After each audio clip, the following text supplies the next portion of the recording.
Jen here with a January 2018 Shelflove Crate unboxing for you. This box was amazing, and I mean, I know I say that every time, but it's true. So let's see. First, let me get out my spoiler card for you. So they changed up the format. It is no longer a spoiler card.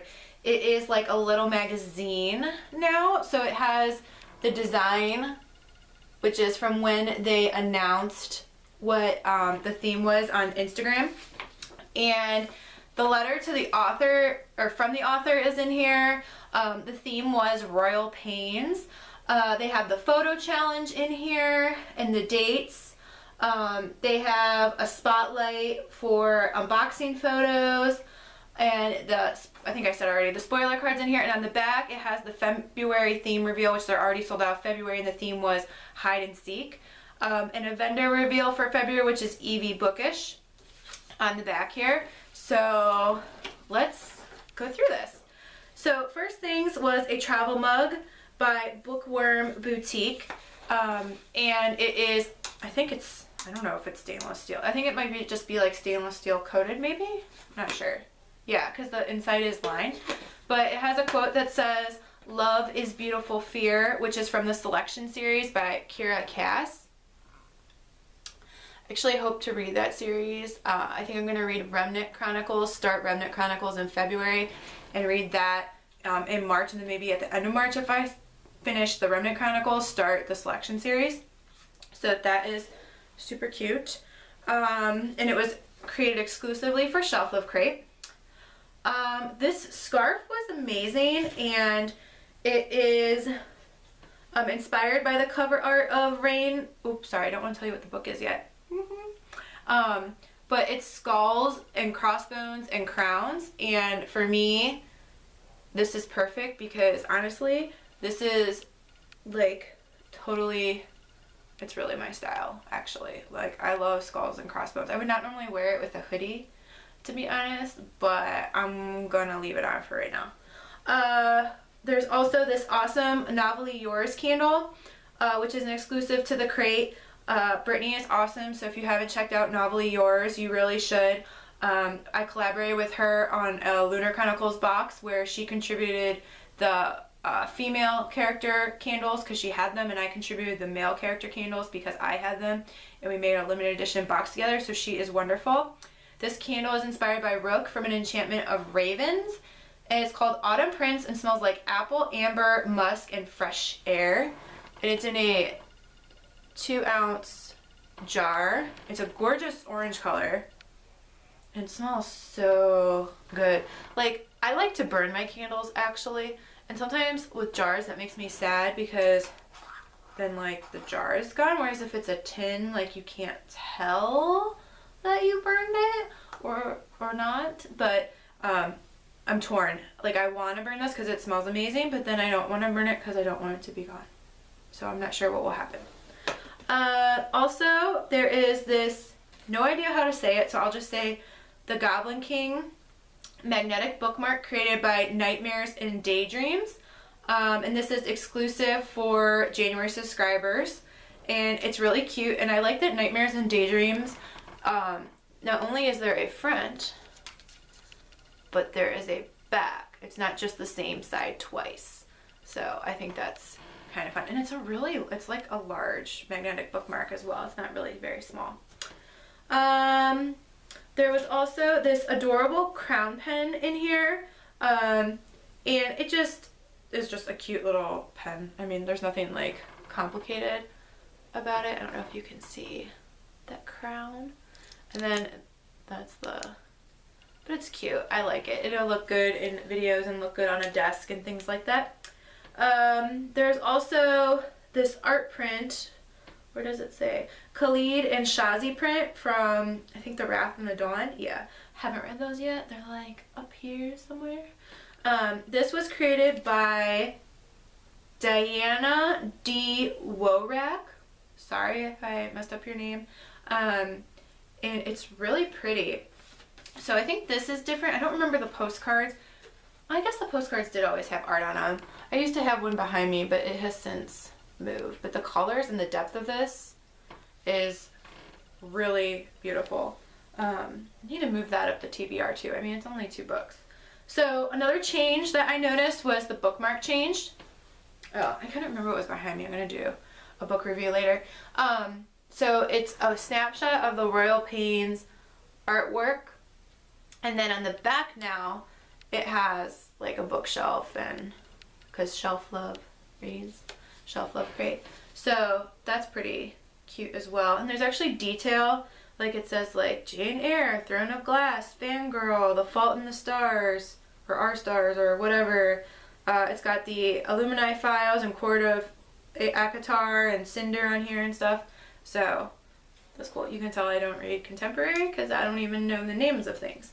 Alright, so the book, which I accidentally kind of almost told you, is Reign of the Fallen. And this cover is amazing. This is not like a special edition cover or anything, but I love the pink pearlescent is gorgeous. And like I said, I have a thing for skulls and crossbones. How I don't already have a skull and crossbones tattoo is beyond me, but really, it's only a matter of time, I'm sure. So with the crown even, that's kind of cooler. I'm getting ideas just sitting here talking about it. So it says, "Long live the dead" on the back. Let's take a look at the synopsis, and then I'll read the letter to the reader, to you. So it did come with a signed book plate, which is always nice. This is by Sarah Glenn Marsh. I'm not sure if it's a debut. I don't think it says. It says she's an avid fantasy reader. Since her dad handed her The Hobbit and promised it would change her life. She likes to make up words and worlds. She enjoys painting, ghost hunting, traveling, all things nerdy. Sounds like a kindred spirit right there for me. She lives in Richmond, Virginia with her husband, and they have 4 rescued greyhounds, 3 birds, and many fish. Oh, she's the author of Fear the Drowning Deep, which sounds familiar to me. So if I enjoy this, I'm going to have to look that one up. So here is the synopsis. Without the dead should be no one. Odessa is one of Carthia's master necromancers, catering to the kingdom's ruling dead. Whenever a noble dies, it's Odessa's job to raise them by retrieving their soul from a dreamy and dangerous shadow world called the Deadlands. But there's a cost to being raised. The dead must remain shrouded. If even a hint of flesh is exposed, a grotesque transformation begins, turning the dead into terrifying, bloodthirsty shades. A dramatic uptick in shade attacks raises suspicions and fears among Odessa's necromancer community. Soon, a crushing loss of one of their own leaves Odessa shattered and reveals a disturbing conspiracy in Carthia. Someone is intentionally creating shades by tearing shrouds from the dead and training them to attack. Odessa is forced to contemplate a terrifying question. What if her magic is the weapon that brings the kingdom to its knees? Fighting alongside her fellow necromancers and a powerful girl as enthralling as she is infuriating, Odessa must untangle the gruesome plot to destroy Carthia before the shades take everything she loves. Which, I think that just sounds cool. One of the first experiences I've had reading about necromancers was the series, The Immortal Life, I think it's called The Immortal Life of Nicola Flamel. The author's last name is Scott. It's like Michael Scott or Michael E. Scott. The first book is The Alchemist. There's actually one of the books is titled The Necromancer, and that was kind of my first like cognizant experience with necromancy, and I think it's really interesting. So here is the letter to the author. Also included is if you enjoyed this book, then you might want to check out Red Queen, Sabriel, 3 Dark Crowns, or Something Strange and Deadly. So, dearest Shelflove reader, allow me to welcome you to Cartha, a kingdom where death is not forever. Oh, Carthia. A kingdom where death is not forever, where love is love, where a grizzly bear can be a beloved pet, and where our heroes are necromancers, people born with the magical abilities to raise the dead. In Carthia, you'll meet Odessa, nicknamed Sparrow, a necromancer whose job of keeping a centuries-old king in power is the source of her identity and pride. That is until someone starts murdering necromancers and deliberately turning the kingdom's dead citizens into ravenous monsters, leading Odessa to question whether magic is a gift or a dangerous weapon. There's no easy answer, after all. If you could bring a loved one back from the dead, wouldn't you consider it, at least for a moment? Fair warning, the pages you're about to enter are dark, and sometimes the humans in this story are more wicked than the monsters they hunt. And yet, Odessa's story is not without hope. Far from it. In these pages, a girl who was taught to fear change from birth will come to realize that change is part of who she is and will be inspired to fight for a better future.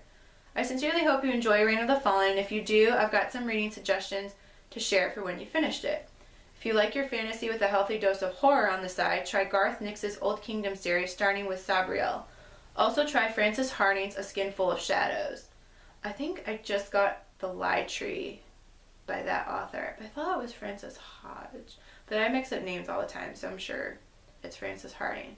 If you like fantasy that's fast-paced and twisty, try Victoria, I don't even know how to say her name, Aveyard's Red Queen, and Kendare Blake's new series beginning with 3 Dark Crowns. I'm really sorry if I'm butchering these authors' names. I'm literally just going by how they look to me, and I've actually never heard some of the names actually pronounced out loud, and my brain kind of does this thing sometimes where like it says Kendare, but my brain will just change it to Kendra. So I don't know what that's called. I've never been diagnosed as dyslexic. I think it's just a quirky thing that my brain does. If you like richly built words free from the prejudices of our own, try Becky Chambers' The Long Way to a Small Angry Planet and its companion novel, A Closed and Common Orbit. Happy reading. So that is super fun.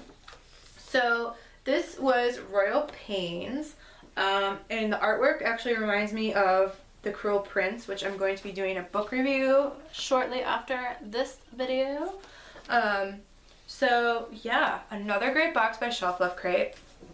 I did not buy the February box, and for March I did not buy, well, I don't know if I'm going to buy it yet, so I can't say that I didn't buy it yet. But there's another new box coming out that I want to try, and I'll be doing a review for you if I can snag one, because they're a new company, so I'm not sure how fast their boxes will sell out. But if you're looking for a reliable company, I've worked with Dania. She has an amazingly dedicated team, and she's a very dedicated, hardworking person. Her company hasn't even been open a year, and they've already branched out and done additional like sub companies. So they did Shelflove Snippets for a while, and now they have started Shelflove Reads, which is catered more to like adult books, and you know, if you like to drink wine and your coffee and things like that, it's not so much YA based. Although I think it can have YA books, I'm not sure, so don't quote me on that. But to see this company grow from when I worked with Dania for her demo boxes in her first box, and having, you know, like, I don't know how many followers. Let's just say she had like 2,000 followers on Instagram, and then she has over like 10,000 on the Shelflove site now, and it's just kind of amazing to see this transformation and the growth of this company. So if you're looking for a company, I'm endorsing this company. I don't get anything for free. I just love buying from them, and I buy from them regularly. I don't buy every month because it's pretty much based on theme and my funds, whether I want to purchase the box or not. But, you know, supporting someone's small business is honestly a big deal. And you're supporting someone's path to a future where they're more in control of their situation. And I think it's amazing to watch. Yeah, I'm experiencing my own growth, which it's amazing to watch someone else's growth, especially when it's accelerated the way that sometimes can happen in our community, meaning the Bookstagram community. So Shelflove Crate, I'm always happy with all of my items. They're quality items in my opinion. And I think the cost is a good value. And I enjoy and often look forward to the books in this book box. And I know that Dania is very selective when figuring out what books she wants to include. And like I said, she has this growing team, and she's just she works her tail off, and I fully support Shelflove Crate. And if you haven't checked it out, I really think you should. I think they still do no book options if you want to save a little bit of money, and you just want the swag stuff. They also have a single purchase, which is what I often do. They have 3 and 6 month subscriptions, and they also have Shelflove Reads, if you want to check that out. I think they've temporarily put Shelflove Snippets on hiatus. I don't know if that's permanent or not, but that's the knowledge I know, and that's not like insider info, that's just from Instagram. So yeah, Royal Pains. In the meanwhile, happy reading and happy writing.